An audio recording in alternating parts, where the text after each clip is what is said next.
director, Christian Nilsson.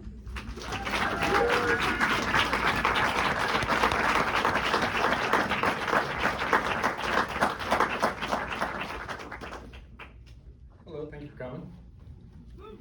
Congratulations, it's such a beautiful film.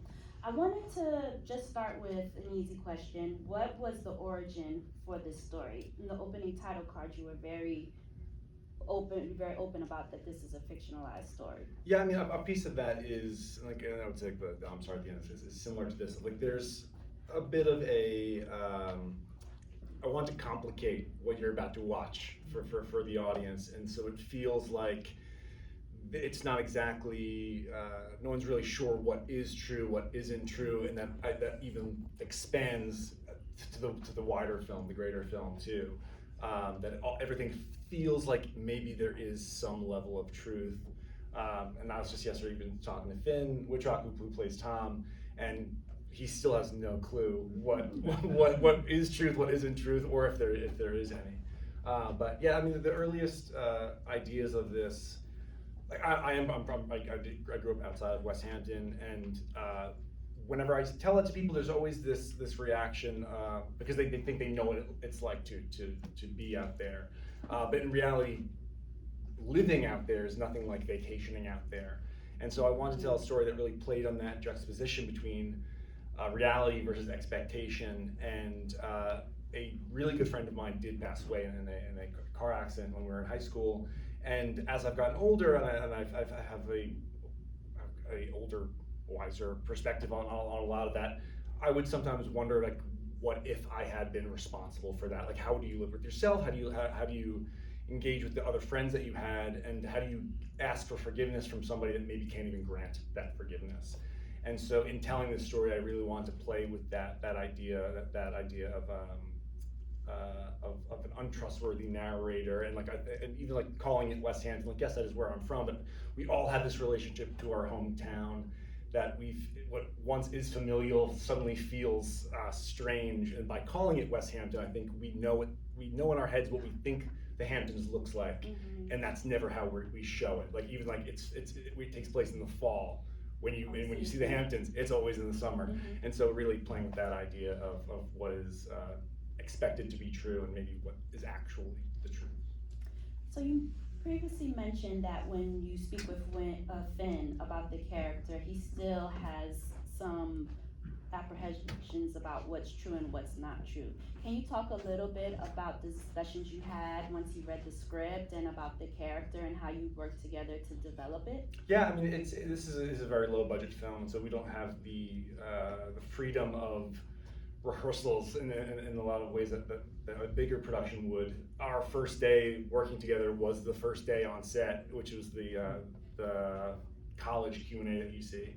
Like, that was really our figuring out of what this character is. And something he had shared with me yesterday, because he did not know what was true, what was not true, really was watching me a lot to see, like, well, what is, he wanted to base it on me as much as he could, which is, the irony is, like, nothing of his character really is pulled from much truth. But yeah, I feel like it was us kind of responding to each other, and it was it was fun. It was definitely a creative experience working with him. I want to open it up to the audience, but I did have one more question about the film within the film. Yeah. Did you write out a script for that film in particular? How did you go about filming it? Did you try to put yourself in Tom's perspective as he's making that film? I love that question, thank you. Yeah, it was important to us that the two films felt that they were painted by two very different hands. And that informed every decision that we made creatively. The aesthetic of the film, the what we call Thomas Bell's WestHampton, like, that is, the camera's always moving. There's generally always music that we're hearing when we're in that world, and it's very much kinetic. And then what we refer to as the greater film, very static. The only two times the camera ever moves is when he's saying "I'm sorry" to Beth and to Dickie, and then that last moment where it's like chasing him through that maze. It's the only two times there's ever movement in that world. And music as well. Like, there was a piano motif that you that you would hear when we were in the black and white world, and the only time you hear it in the greater film. We merge the two musicalities when we see Beth and Tom outside, and we're not privy to their conversation. It's the first time that we hear what was kind of Thomas Bell's theme, like the very often it was bells and wind chimes mixed now with Beth's theme of that piano piece. But it was only in that one moment that those two worlds intersect. So yeah, it was fun to work that way. Also for us, we shot the black and white film in the summer before we shot everything else in the fall, and it was almost like a summer camp. We all stayed in one house. We were all we'd have every meal together. There'd be a bonfire at the end of the day, and it reminded me of what I loved about filmmaking when I was in high school, and just that idea of let's just gather our friends and make a thing, and that was very much like the thinking of how would Tom have made this? Even the car accident, we didn't want to do anything in that car accident that Tom would not have been able to do himself at no budget. And so that was all, the car was never moving. It was always in a stationary theater, a studio with rear projection, because we thought that's what Tom would have had access to. And so always being conscious of Tom's limitations in making that film. It's a very long answer to a short question, but I've wanted to talk about that. Please raise your hand if you have a question. Yeah, right here. I loved the film, and I loved just the shots you chose. Could you talk about just setting up some of those shots? I love the high school with the lights in the back, and just that's such a specific look. And I also want to know, was the vape light in the script originally? I just thought that was such a cool introduction to the character revealing her face.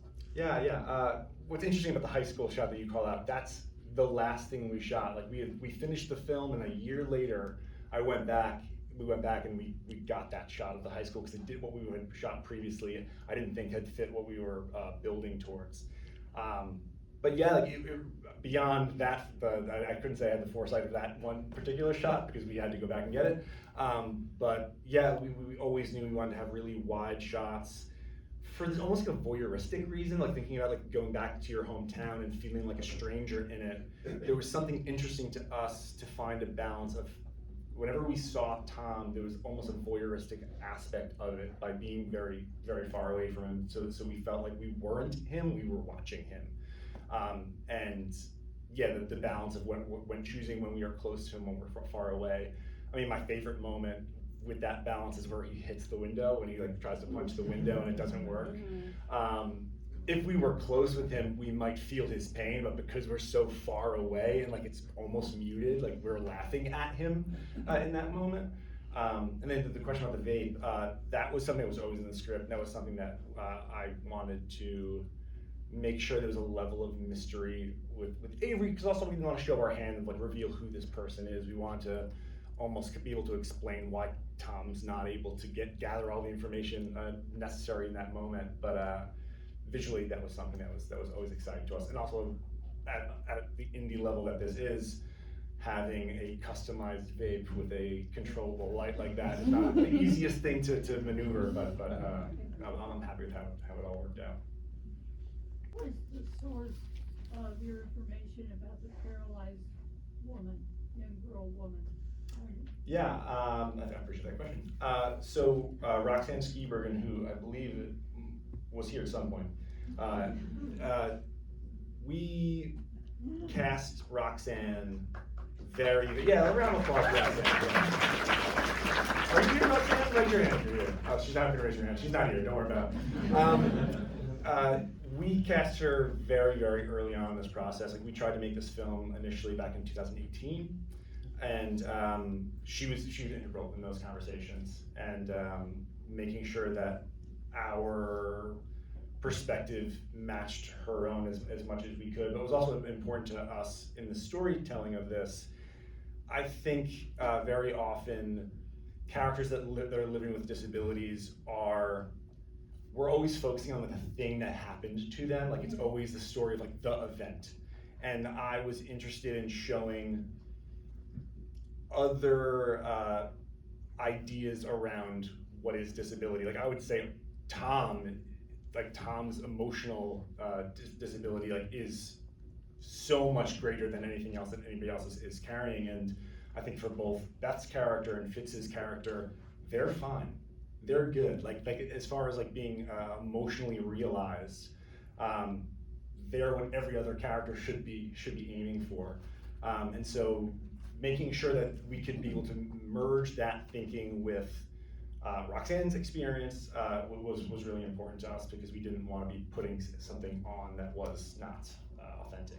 I just want to make a further comment, Yeah. because my sister became a paraplegic in 1977, and she's on her deathbed right now. Sorry to hear that. So I chose this film because I'm working through a lot of issues.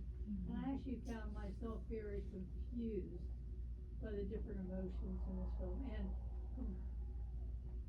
I could just say, at this point, she's very angry. So she didn't have she's admirable, but she doesn't have that same perspective that you portrayed in this film. Well, I mean, it's a very complex topic. And It is, yeah, and I feel like everyone has their own experiences with it, and being able to have one character that can encompass them all, I think is a challenge. But being able to tell one person's story accurately, I think was the intent. Actually, I'm gonna say one more thing. Yeah. It actually turns out that she has a lot of bitterness towards me, her sister, 2 years old, because I didn't suffer the same fate. So it's very hard for her in going over the arc of her life and comparing it with mine. And I feel very guilty, but there's not much I can do about that. Yeah, I mean, that's very much like the ideas that we were trying to explore in this film, is the relationships that we all have to those instances and how that impacts everybody differently. But yeah, I'm glad that Well, there's a. and very touching film. Thank you, I appreciate you being here. Yes, right here. Do you think you used Dan Luria to his greatest capacity? Use Dan Luria. Is he left-handed or right-handed? I love Dan Luria. I had been trying to work with Dan Luria for years and years and years, and he's incredible. And if anybody is ever lucky enough to have Dan Luria on their set, that man will tell you stories about like having dinner with Jimmy Stewart, and like it was honestly like it was one of the highlights of this film, being able to work with Dan Luria. Did you cast any local actors in your film? Yeah, I would say anybody outside that core cast of people was likely somebody that I knew from town, and like my uncle is right here, as featured in the library scene. Terry Lucas, the real owner of the open book, featured in the library scene. Yeah, it was.